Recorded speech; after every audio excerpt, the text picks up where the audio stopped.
날마다 솟는 샘물과 함께하는 오늘의 큐티 시간입니다. 7월 12일 월요일 오늘의 말씀은 요한일서 3장 17절로 24절까지의 말씀입니다. 누가 이 세상의 재물을 가지고 형제의 궁핍함을 보고도 도와줄 마음을 닫으면 하나님의 사랑이 어찌 그 속에 거하겠느냐. 자녀들아, 우리가 말과 혀로만 사랑하지 말고 행함과 진실함으로 하자. 이로써 우리가 진리에 속한 줄을 알고 또 우리 마음을 주 앞에서 굳세게 하리니, 이는 우리 마음이 혹 우리를 책망할 일이 있어도 하나님은 우리 마음보다 크시고 모든 것을 아시기 때문이라. 사랑하는 자들아, 만일 우리 마음이 우리를 책망할 것이 없으면 하나님 앞에서 담대함을 얻고 무엇이든지 구하는 바를 그에게서 받나니, 이는 우리가 그의 계명을 지키고 그 앞에서 기뻐하시는 것을 행함이라. 그의 계명은 이것이니 곧 그 아들 예수 그리스도의 이름을 믿고 그가 우리에게 주신 계명대로 서로 사랑할 것이니라. 그의 계명을 지키는 자는 주 안에 거하고 주는 그의 안에 거하시나니, 우리에게 주신 성령으로 말미암아 그가 우리 안에 거하시는 줄을 우리가 아느니라.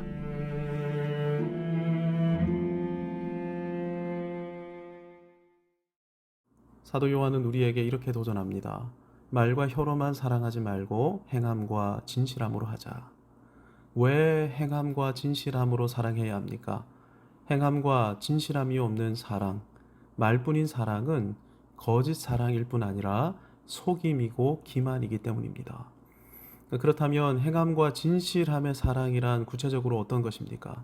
형제가 궁핍함 가운데 있을 때 구체적으로 도와주는 것입니다.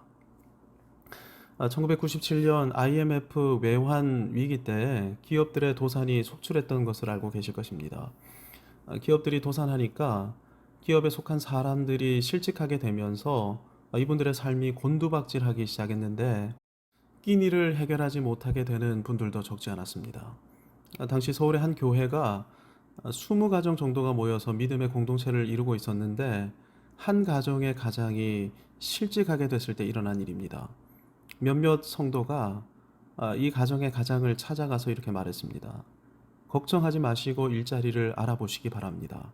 일자리를 구할 때까지 나머지 19가정이 매달 10만 원씩 후원해 드리기로 결단했습니다.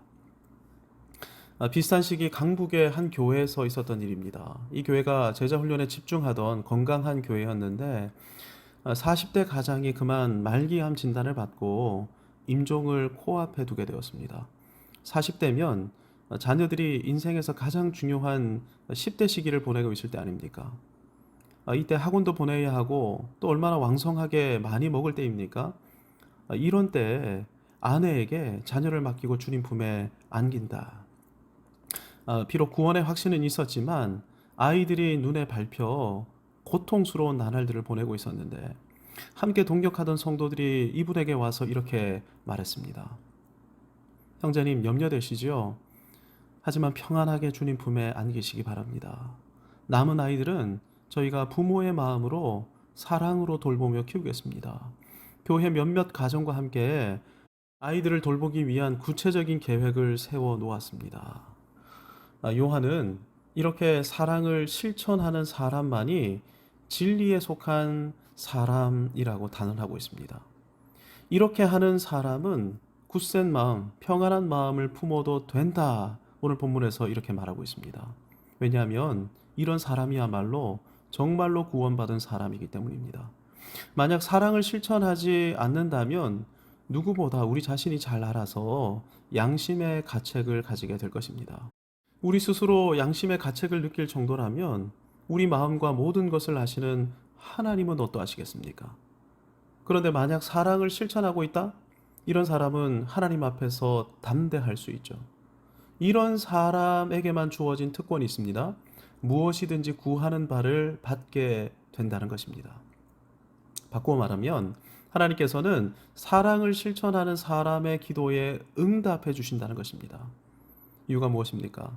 하나님을 대신해 예수님의 사랑을 실천하는 사람의 필요를 채워주시면 그 사람은 그것 가지고 예수님의 사랑을 실천하면서 살 것이기 때문입니다. 하나님 입장에서는 손해볼 것이 없는 투자이신 것이죠. 그런데 누르고 흔들어 넘치도록 채워주시는데 자기 배만 채운다? 어둠에 속한 삶을 살아간다? 이런 사람에게 채워주시면 죄만 더해지지 않겠습니까? 기도 응답을 체험하면서 보다 넉넉하고 풍요로운 삶 살기를 기대하십니까? 그렇다면 나누며 사시기 바랍니다. 너는 내 떡을 물 위에 던져라. 여러 날 후에 도로 찾으리라. 전도서 11장 1절의 말씀입니다.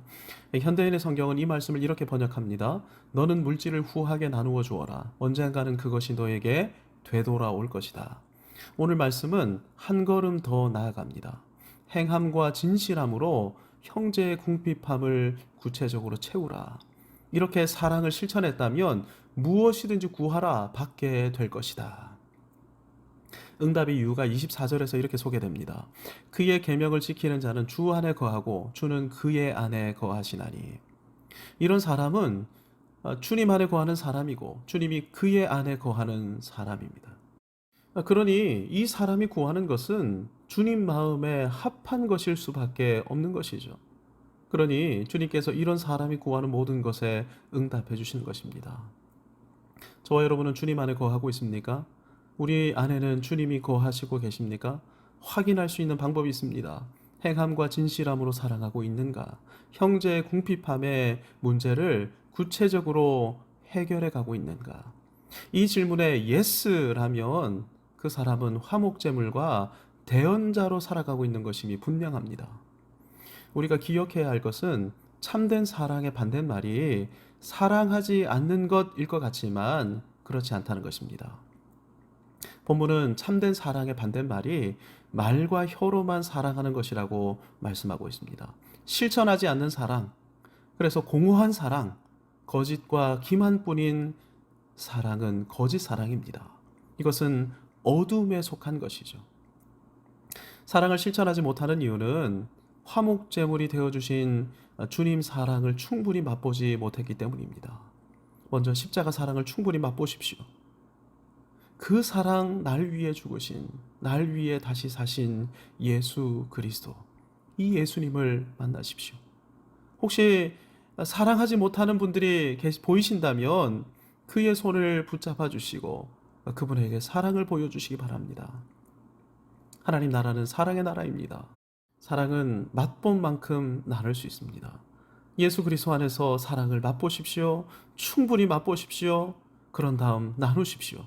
누르고 흔들어 넘치도록 채우시는 은혜가 더해질 것입니다. 오늘 아침 사랑을 맛보게 해달라고 기도합시다. 그리고 맛보고 체험한 만큼 나누고 뿌리며 살아가게 해달라고 결단하면서 하나님의 은혜의 보좌 앞으로 함께 나아가겠습니다. 하늘에 계신 우리 아버지, 아버지의 이름을 거룩하게 하시며 아버지의 나라가 오게 하시며 아버지의 뜻이 하늘에서와 같이 땅에서도 이루어지게 하소서.